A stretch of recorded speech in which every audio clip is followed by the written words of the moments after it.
नमस्कार। पिछले दिनों सत्संग के दौरान एक सज्जन ने गुरुदेव से कहा कि गुरुदेव, पिछले कुछ समय से लोगों में आर्थिक संपन्नता में बढ़ोतरी हुई है, लोगों के घर में आर्थिक संपन्नता आई है, साधन सुविधाएं बढ़ी है, उनके बच्चों की शिक्षा बढ़ी है, चिकित्सा बढ़ी है, लेकिन फिर भी उनके चेहरे पर वो पहले वाली खुशी, आत्मीयता, भाईचारे का भाव नजर नहीं आता है। तब गुरुदेव ने कहा कि तुम सही कह रहे हो, हम हमारी संस्कृति को बदल रहे हैं, हम हमारी संस्कृति को छोड़कर पाश्चात्य संस्कृति की ओर आगे बढ़ रहे हैं, इसी कारण हमारे अंदर यह बदलाव आ रहा है। भारतीय संस्कृति बहुत महान संस्कृति है। भारतीय संस्कृति के मुकाबले में इस दुनिया में कोई संस्कृति नहीं है।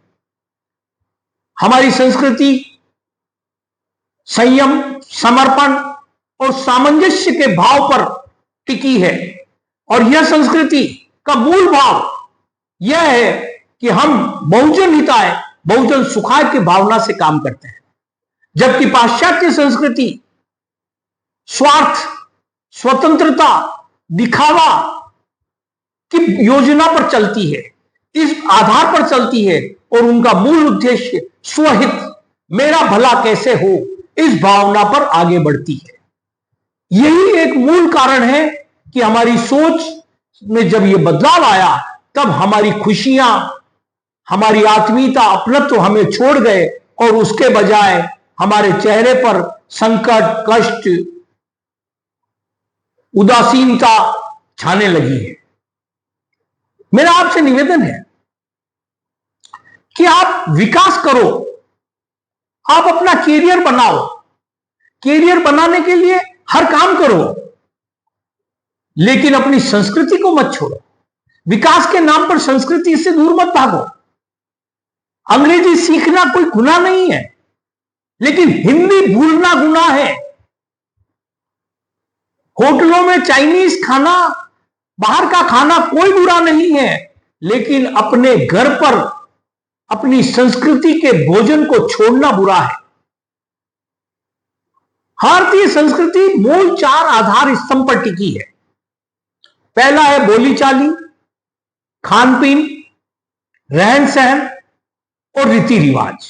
और हमने इन चारों को इसलिए छोड़ा है कि हम ये चाहते हैं कि हम डेवलप हो रहे हैं, हम अंग्रेजी सीख रहे हैं, हम बहुत ऊंचे ओहदे पर आ गए हैं, ये छोटी मोटी बातें हम नहीं सीखते, हम नहीं मानते, इन पर हमारा कोई विश्वास नहीं है, मैं ये पसंद नहीं करता हूं। नहीं, आपको यह अधिकार नहीं है।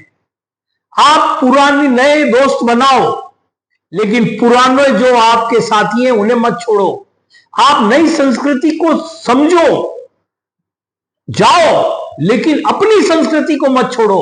आपने अपनी बोलीचाली छोड़ दी घर की, आप अंग्रेजी क्या सीखे? आपने घर में जो अपनी भाषा, मातृभाषा चल रही थी, उसको भुला दिया। आपने अपना रहन सहन, कपड़े, रहन सहन सब बदल दिए। अरे भाई, आप अंग्रेजों की ओर सीख गए, वो टाइट पेंट है, ये बहुत अच्छी बात है, पहनो, कोई बुराई नहीं है, कपड़े पहनना कोई बुराई नहीं है, लेकिन अपनी संस्कृति के कपड़ों को, अपनी संस्कृति के रहन सहन को मत छोड़ो। घर के अंदर हमने किचन बदल दिए। हमारे घर में किचन में जहां आराम से बैठकर महिलाएं भोजन बनाती थी, वो बदल दिया, खड़े किचन कर दिए। हमारे रीति रिवाज हम भूल गए। अब हम Father's Day, Mother's Day, Sister's Day मनाते हैं। अरे हम राखी मनाते थे, दिवाली मनाते हैं, होली मनाते हैं, पूरा परिवार साथ रहता है, खुशियों के साथ नए कपड़े पहनते हैं, मिठाइयां खाते हैं। अब हमने इन त्योहारों को नए अंग्रेजी त्योहार स्वीकार कर लिए, हमारे रीति रिवाज सब छूट गए हैं। आखिर हम किस और आगे बढ़ रहे हैं? हमारा खान पीन बदल दिया है। हम क्या खाते हैं घर पे? हमारा खाना मोटा खाना था, अनाज मोटा खाते थे, अब हम बारीक महीन मैदा खा रहे हैं, चाइनीज खा रहे हैं। ये सारे खाने हमारे शरीर को तकलीफ दे रहे हैं। जब शरीर कष्ट में आता है, तब सब चीजें कष्ट में आ जाती है।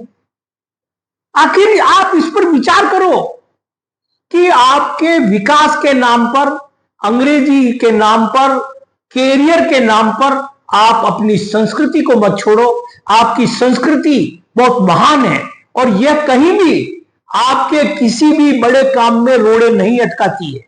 आप जितना आगे बढ़ना चाहे बढ़ो, आप जितने मॉडर्न हो बनो, लेकिन अपनी संस्कृति में रहकर मॉडर्न बनो। आप अपनी संस्कृति में रहकर दूसरी संस्कृति को देखो, समझो, काम करो, लेकिन हमारी संस्कृति को छोड़ो मत। इसे अपनाए रखो, इसके साथ रहो, इसे हरदम अपने साथ रखो। संस्कार वही रखो जो अपने संस्कार हैं, संस्कार मत बदलो। अगर संस्कार बदल दिए तो हमारी संस्कृति बदल जाएगी। अतः मेरा आप सभी से यही निवेदन है कि आप कहीं भी रहो, कैसे भी रहो, लेकिन हमारी जो बोली चाली, रहन सहन, रीति रिवाज और खान पीन को कभी मत छोड़ो। ये 4 चीजें अगर आपने नहीं छोड़ी तो आप अपनी संस्कृति को कभी नहीं छोड़ोगे। आप कुछ भी करो, कहीं भी जाओ, लेकिन आकर वापस अपनी संस्कृति में रहो। यही मेरा आपसे निवेदन है। यही बात गुरुदेव ने कहकर अपनी बात समाप्त करी। जय हिंद, जय भारत। अगर आपको गुरुदेव के विचार पसंद आए हों तो आप हमारे इस वीडियो को, इस चैनल को सब्सक्राइब करें। धन्यवाद। जय हिंद, जय भारत।